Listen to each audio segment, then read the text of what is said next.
Zongo après le maréchal Mobutu en 1978.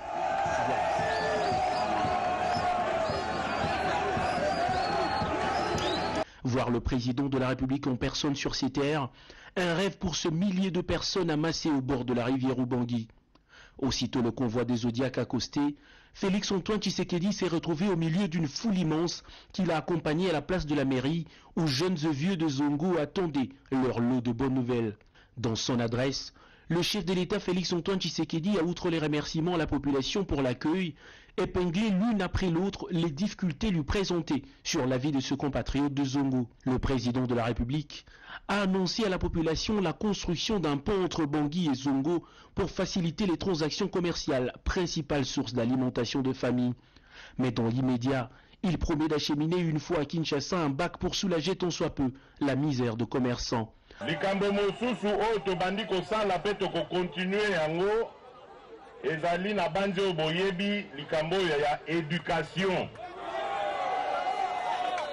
Tolobi tobanda nano na bana oyo ya mike po babenga yango enseignement fondamental nde esika mayele ya bomoto ebandaka kotongama. Ekole nyonso oyo ebengani ezali ekole ya l'État esengeli eyamba mwana moke nyonso oyo azali na primaire po akoka kosala ba primaire na ye ofele l'État moto akofutela ye. Félix-Antoine Tshisekedi a également promis de ravitailler l'hôpital général de référence de Zongo en produits et matériel avant d'appeler les populations à barrer la route aux messagers de la haine tribale et de privilégier la cohésion nationale. Bomoko oyo nazali kosenga bino namoni yango nazali koloba naza na esengo namoni bolingo namoni bomoko nalingi mpe naza kosenga esuka kaka na présence na ngai te sima na ngai nalingi nayoka ke bana sud Ubangi mobimba bapesani loboko bapesani bolingo. Pour matérialiser ses promesses, le président commence par convoquer sur les champs un conseil provincial de sécurité au cours duquel il fait le point avec les responsables militaires et administratifs de la province sur la situation sécuritaire avant de discuter avec la société civile conduite par le religieux autour de la gestion de l'aide humanitaire mise à la disposition des sinistrés des inondations. Une fois les rencontres terminées, le garant de la nation a pris la direction de la zone touchée par le débordement du lit de la rivière Ubangui, objet principal de sa mission dans le sud Ubangui. Le chef de l'État n'a que le temps de constater les premiers dégâts avant de voir la foule l'entraver. Une joie de rencontre inhabituelle.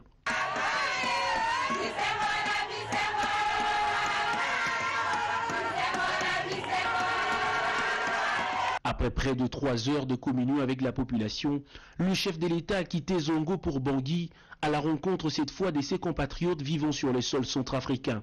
Face à eux, il récapitule toutes les décisions et options levées avec son homologue de la Centrafrique pour le bien-être de leur peuple. Mission accomplie, Félix-Antoine Tshisekedi, accompagné au pied de l'avion par son homologue, a quitté Bangui au crépuscule de ce lundi 2 décembre 2019. Le monde entier célèbre aujourd'hui la journée internationale des personnes vivant avec handicap, avec comme thème promouvoir la participation des personnes handicapées et leurs dirigeants, agit pour le programme et le développement. À cette occasion, la ministre en charge de ce secteur a invité les personnes handicapées à se rendre utiles dans la société à travers un métier. Elle est au micro de Angèle Mabiala-Londou. Messieurs, chers compatriotes, le 3 décembre de chaque année, le monde entier célèbre la journée internationale des personnes handicapées. Instituée par les Nations Unies en 1992, cette journée s'éveille une affirmation de la citoyenneté de la personne handicapée à l'instar d'autres personnes pour non seulement promouvoir ses droits, mais aussi pour la pleine participation dans les différents domaines de la vie. C'est ce qui, du reste, guide la vision du président de la République, son Excellence M. Félix-Antoine Tshisekedi Tshilombo, pour l'inclusion des personnes handicapées et autres personnes vulnérables dans notre société. La création du ministère délégué en charge des personnes vivant avec handicap et autres personnes vulnérables au sein du gouvernement national de notre pays est un pas vers la concrétisation de cette vision. Mesdames et messieurs, Les thèmes choisis pour la Journée internationale des personnes handicapées cette année 2019 par les Nations Unies est promouvoir la participation des personnes handicapées et leurs dirigeants, agir pour le programme de développement 2030. Ce thème est une interpellation pour les États du monde à intégrer la donne handicap dans tous les programmes visant le développement durable de la société. Mesdames et messieurs, chers compatriotes, la République démocratique du Congo, notre pays, est consciente de ses engagements pris dans le domaine des personnes handicapées, notamment en ce qui concerne la Convention internationale sur les droits des personnes handicapées qu'elle a ratifiée en 2015. Que vive l'inclusion de la personne handicapée et autres personnes vulnérables. Que Dieu bénisse le Congo. Je vous remercie. Reprise officielle de la coopération militaire entre la République démocratique du Congo et la Belgique. Le lancement de cette reprise est intervenu dernièrement au CONCETA au cours des exercices militaires des forces armées de la République démocratique du Congo par les instructeurs belges basés au Gabon, nous dit Félix Zalmetidantou. Les exercices militaires conjoints RDC-Belgique au centre de troupes aéroportées CETA. 93 éléments militaires de FARDC étaient passés ainsi recyclage auprès de 12 instructeurs belges basés au Gabon. Ces exercices marquent la reprise de la coopération militaire entre Kinshasa et Bruxelles. Le colonel Salou Ngoma, chef du département training adjoint, a saisi cet instant pour rappeler à l'assistance le sens de ces exercices militaires. Marquer la reprise officielle de la coopération militaire belgo-congolaise. Ces exercices étaient répartis en 3 stands. Il s'agit d'un stand de combat sans armes qui a servi d'entraînement militaire sur les techniques de la conduite des prisonniers et des combats corps à corps au cours des hostilités militaires. Dans les stands de fouilles de maison, les stagiaires ont appris les techniques de combat dans une zone urbaine et de délogement de l'ennemi dans un bâtiment. Le stand médical a permis aux brigadiers des combats d'apprendre les techniques de prise en charge des blessés de guerre avec les moyens de bord. Surpris, on a eu 3 pelotons et en 2 jours, on a assimilé pas mal de matériel. Alors je crois que les différents colonels qui sont passés, hier les généraux, ont pu s'en rendre compte. L'ambassadeur de Belgique également. Et maintenant, ils sont déjà à un niveau supérieur. Ces stands ont reçu la visite de l'ambassadeur de Belgique en RDC, M. Deke, du commandant général des troupes aéroportées et du chef de département training de l'état-major des opérations de l'état-major général de FARDC. Ces exercices militaires étaient sanctionnés par la remise de brevets aux stagiaires de l'unité médicale d'intervention rapide. À noter que ces exercices font suite de la dernière visite du chef de l'État, commandant suprême de FARDC à Bruxelles, et de la signature du protocole d'accord de la reprise de la coopération militaire entre les 2 forces belges et congolaises. À l'Institut congolais des recherches en développement et études scientifiques, l'Institut congolais des recherches en développement et études scientifiques s'est doté d'un nouveau bâtiment aux standards modernes. C'est le directeur général de cet institut qui l'a inauguré. L'Institut congolais de recherche en développement et études scientifiques, ICREDES en sigle, a été inauguré le samedi dernier. Ce nouveau bâtiment se situe sur l'avenue Mbanzangongo dans la commune de Lemba, au quartier Rigini. Autorisé à fonctionner par le ministère de la Recherche scientifique en 2007, l'Institut n'a ouvert ses portes qu'en 2011 dans la ville de Kinshasa. À la fois considéré comme un centre de recherche, un laboratoire d'idées ou un think tank, ICREDES compte en son sein plusieurs professeurs d'université. Dans son speech, le directeur général de ce carrefour scientifique, le professeur Kankwenda Mbaya Justin, a donné les grandes lignes des 8 projets adoptés par le conseil d'administration. Les chercheurs et autres lecteurs ont désormais leur propre salle de lecture, séparée de la salle du conseil. La bibliothèque de l'ICREDES, comme cette salle de lecture, porte le nom de Bapoua, du nom du journaliste patriote Mwamba Bapoua, assassiné dans cette ville, à Kinshasa, en juillet 2006. Invité à cette occasion, le directeur pays du programme alimentaire mondial, Claude Jibidar, satisfait de l'acquisition de nouveaux bâtiments de l'ICREDES, réaffirme son engagement d'accompagner cette structure scientifique. Le 6e Forum international de Dakar sur la paix et la sécurité s'est tenu dernièrement au Centre de hautes études de défense et des stratégies du Sénégal. Des avancées significatives ont été signalées au cours de ces assises, nous dit Christine Lenzo. On se focalise très souvent sur les effets néfastes et on oublie souvent les progrès qui sont faits. Il y a des progrès qui sont faits et ces progrès sont faits sur la base de l'application de certaines mesures qui sont prises à partir partir de ces forums depuis 2013 à maintenant. Aujourd'hui, le diagnostic est fait. On connaît les difficultés, on sait ce qui se passe. Maintenant, on est dans les ateliers et dans les plénières pour mettre sur la table toutes ces questions, tous ces questionnements, afin de trouver des approches nouvelles pour pouvoir orienter les décideurs à prendre les décisions et les moyens qu'il faut pour faire face. Le combat qui se passe n'est pas un combat d'un pays, c'est un combat de toute l'Afrique, de toutes les sous-régions. Je pense qu'aujourd'hui c'est essentiel d'avoir retenu qu'il faut une solution, mais la solution doit être une solution commune à tous les États. Les défenseurs de droits de l'homme, en collaboration avec le ministère des Droits humains, Genre, Famille et Enfants, ont tenu une journée de sensibilisation et de conscientisation de la femme et de la jeune fille sur les droits humains et violences faites à la femme. Rodépanda.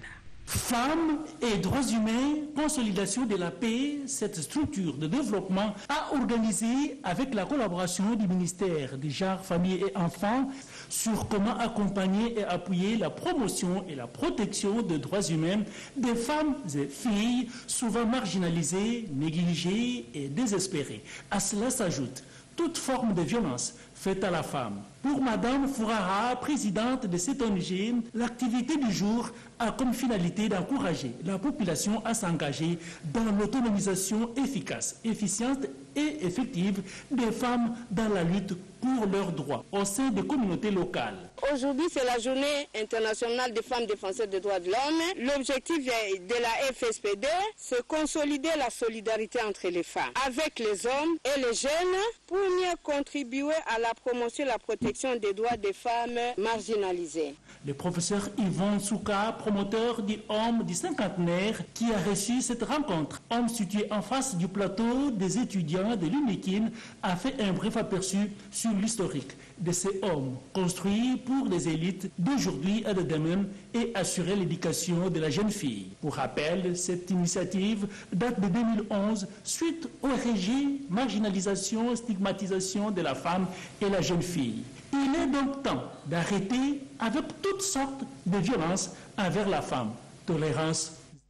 Rendons-nous au Kasaï oriental où la jeunesse a été sensibilisée sur la problématique de la conscience politique. Objectif, ramener les jeunes à un jugement interne pour contribuer au développement du pays. Deux conférenciers ont été à l'honneur pour parler du thème « La problématique de la conscience de la jeunesse kassaïenne ». Le premier intervenant, ingénieur Augustin Moukadi, qui a abordé le sous-thème « La conscience d'une manière générale » a commencé par la définition des concepts avant de conclure que la conscience est le propre de l'homme. Pour éveiller un peu la conscience de nos jeunes, parce que nous trouvons que la jeunesse d'aujourd'hui agisse dans l'ignorance. Alors tout ce qu'ils font, c'est toujours contraire, sans tenir compte de leur conscience personnelle. Le deuxième conférencier, Dr Fidel Moussokoumulaja, a prouvé dans son exposé que le manque de conscience a pour conséquence l'absence du jugement des valeurs, entraînant ainsi aux antivaleurs dont la corruption, la violence, la paresse, le tabagisme et autres. C'est ainsi que la fondation Jean-Marc Kabound Kasaï Oriental a organisé cette sensibilisation pour sortir la jeunesse de l'amnésie dont elle est plongée. Que notre devise est basée sur le travail, la conscience et la justice.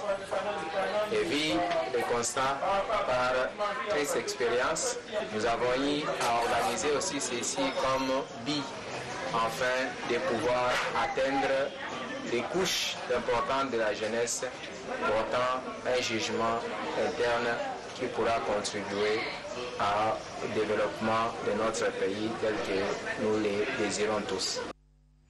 Je vous propose à présent de suivre cette activité déployée dans la province de l'Équateur. Les intervenants se sont focalisés sur l'importance de ces projets PIRED qui luttent contre la pauvreté et les changements climatiques. Le conseiller technique principal de la FAO a félicité les gouverneurs Bobo Boloko de l'esprit managérial et plaidoyer qu'ils avaient fait à Kinshasa pour arracher ces projets. Le gouverneur intérimaire a rendu les hommages mérités au chef de l'État, Félix-Antoine Tshisekedi, qui tient à booster le développement des provinces à travers les ressources naturelles. Jean-Gilbert Mohamed Molanda a saisi la balle au bon pour informer l'assistance que ces projets interviendront sur les 6 piliers, à savoir la gouvernance avec la prise en compte du peuple autochtone, l'aménagement du territoire avec la participation du peuple dans l'utilisation des espaces verts, les forêts tenant compte des concessions forestières en exploitation, l'agriculture durable par les cultures vivrières, l'énergie en base du bois et la démographie basée sur le planning familial. Le gouverneur intérimaire pour Chité a remercié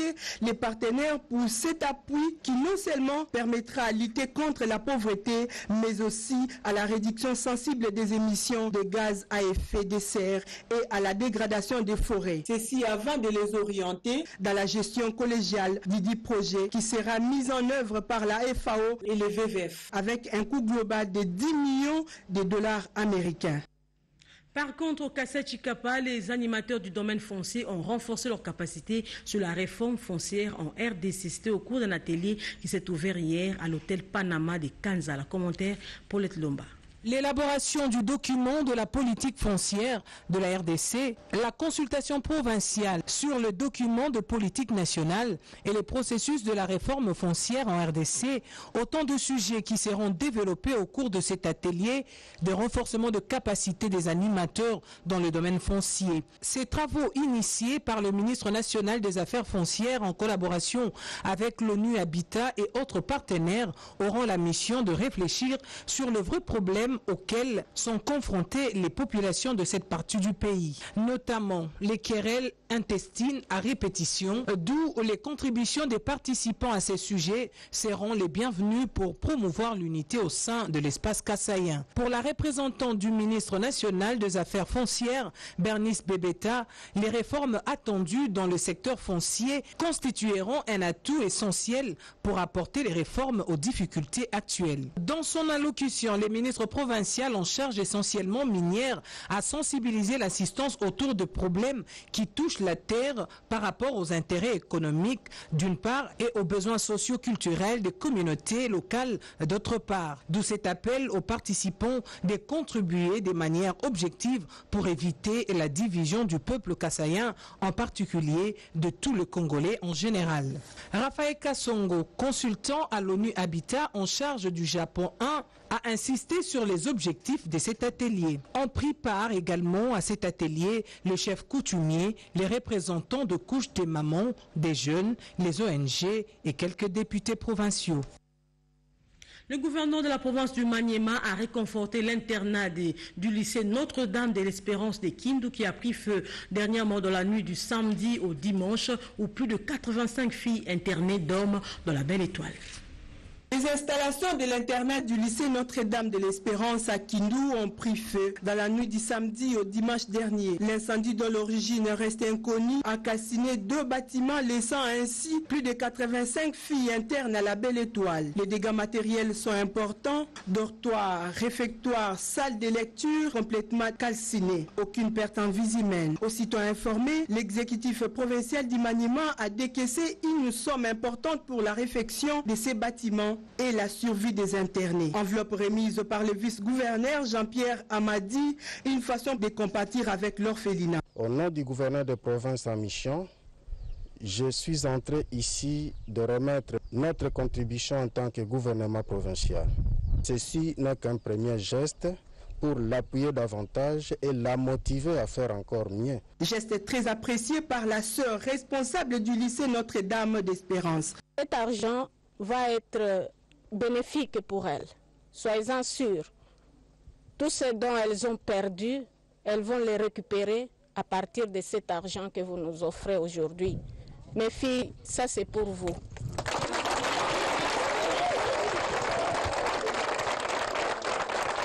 Les internés demandent à d'autres de bonne heure à emboîter les pas afin qu'elles retrouvent tout ce dont elles ont perdu.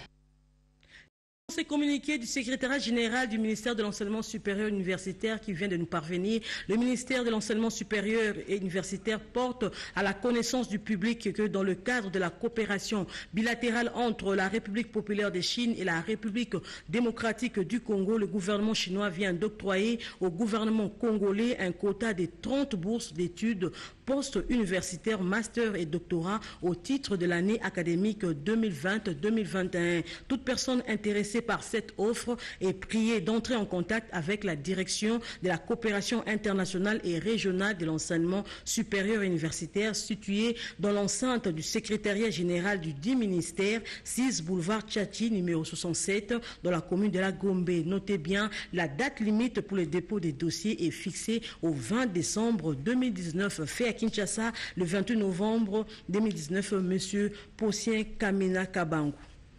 Poursuivons ce journal dans le Lualaba. Le projet du budget exercice 2020 évalué à 3 milliards de francs congolais a été déposé au bureau de l'Assemblée provinciale par le gouverneur Richard Muyej-Manguez. Les détails dans ce reportage. Enfin, attendu depuis quelques jours, c'est ce lundi 2 décembre que le projet du budget pour l'exercice 2020, associé à celui de l'exercice 2019, rectifié, ont été déposés par le gouvernement du Lualaba au bureau de l'Assemblée provinciale.